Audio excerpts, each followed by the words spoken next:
The Teenage Mutant Ninja Turtles property is no stranger to beat-em-ups. From older classics like Turtles in Time to more recent ones like Shredder's Revenge, this is a series that has often shined brightly in this particular genre, but that doesn't mean it's going to knock the ball out of the park with each swing of the bat. TMNT Arcade Wrath of the Mutants largely fell under the radar for many when it first launched for arcade machines in 2017, and now it is coming over to PC and consoles with new content to boot. And though it's a functional game in the barest sense, it ends up falling short in some key areas where a beat-em-up can't really afford to stumble. Right off the bat, TMNT Arcade Wrath of the Mutants makes that much abundantly clear.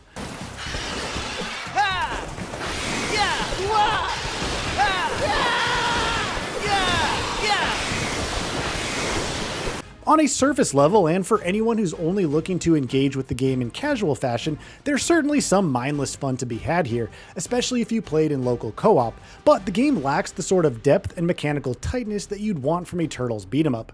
Your moveset, for instance, is surprisingly limited. You can attack enemies using one button, jump using another, and acquire the occasional pickup or item to throw at nearby foes. You can also unleash a special turtle power that attacks all on-screen foes once you've filled up a bar, and well, that's pretty much it. If you're looking for meaningful weapon variety, different combos to master, or new moves and abilities to learn, TMNT Arcade will likely let you down with its straightforward offerings. Weapon pickups in particular are quite disappointing. Ordinarily a staple of the genre that can make or break a game, in TMNT Arcade, the items and weapons that you can pick up during gameplay come from a painfully limited pool, while also lacking imagination and inventiveness. Pickups range from shurikens, garbage cans, exploding barrels, and more, to items that temporarily let you spin about the battlefield inside of your shell, or summon allies for momentary aid. In total, however, the amount of options leaves a lot to be desired, and even running through the game's 6 levels just once, pickups quickly start to feel repetitive. Other issues exacerbate the flaws in TMNT Arcade's lean gameplay core. There are 4 playable ninjas, but virtually all of them play identically. At first glance, they do have some noticeable differences in their special turtle powers and the weapons that they can use, but it doesn't take long for it to become clear that all of those changes are purely cosmetic.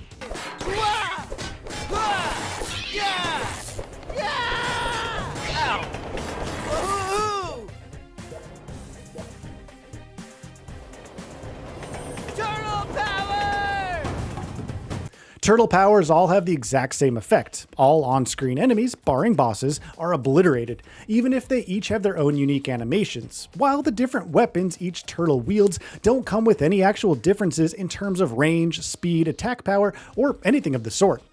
Then there's the fact that the general game feel in TMNT Arcade is probably best described as sluggish, which is perhaps its most glaring issue.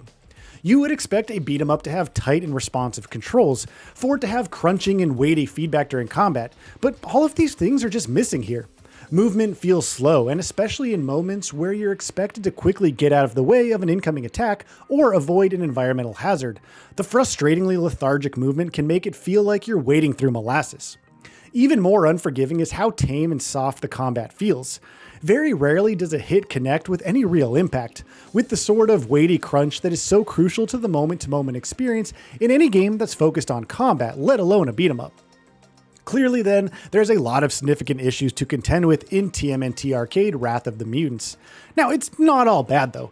Bosses, for instance, can be occasionally fun, while the game does have a couple of decently designed stages.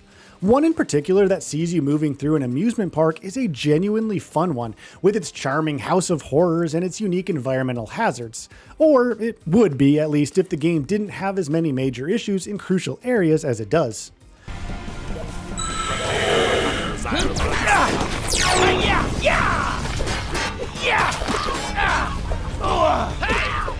You guys can do better than that! Again, for those who are just looking to just dip in for a casual jaunt through a straightforward beat-em-up, running through each level once and fighting against their bosses can be enjoyable. But the more you engage with the game, the more frustratingly apparent its issues become.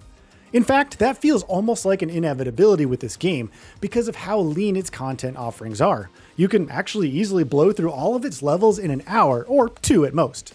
Of course, shorter runtimes are par for the course for the vast majority of beat-em-ups, but where the good beat-em-ups encourage you to run through their levels repeatedly to try and maximize your scores, find some new secrets, and the like, in TMNT Arcade, what you see is, well, it's exactly what you get, which means there's little to no reason to actually replay the levels.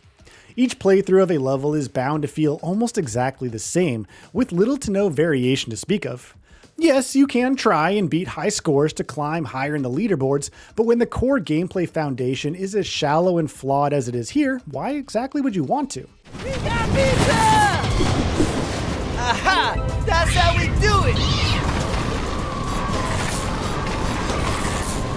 Launching at a price of $29.99, Teenage Mutant Ninja Turtles Arcade, Wrath of the Mutants, doesn't nearly have enough meat on its bones to justify its price of admission. Not only are its content offerings surprisingly lean, it also doesn't offer too much replay value. On top of that, it commits the even graver error of falling short with its core mechanics. With beat-em-ups, a relative lack of content can be much easier to forgive if the core gameplay is fun, but TMNT Arcade falls short of the mark even in this area. Add to that the bland visuals, a non-existent narrative framework, and polish issues, such as frequently glitchy audio mixing and volume levels, and it becomes increasingly harder to freely recommend this game to anyone, no matter how big of a fan you are of beat-em-ups or the Teenage Mutant Ninja Turtles IP.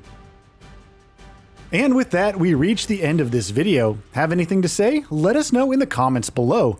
Also, we upload new videos every single day on Gaming Bolt, so please consider subscribing as it really helps us out. Thanks for watching.